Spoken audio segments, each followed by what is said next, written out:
মক্কা শরীফ তো আগে মক্কা শরীফ ছিল না, মদিনা শরীফ তো মদিনা শরীফ ছিল না।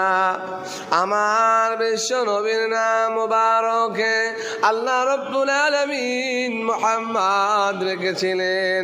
এই মুহাম্মদ নামের ইজ্জতের খাতিরে মক্কা শরীফকে মক্কা নাম দিয়েছিলেন।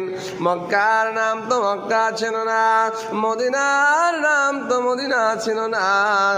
মক্কার নাম ছিল বাক্কা, মদিনার নাম ছিল ইয়াসরির।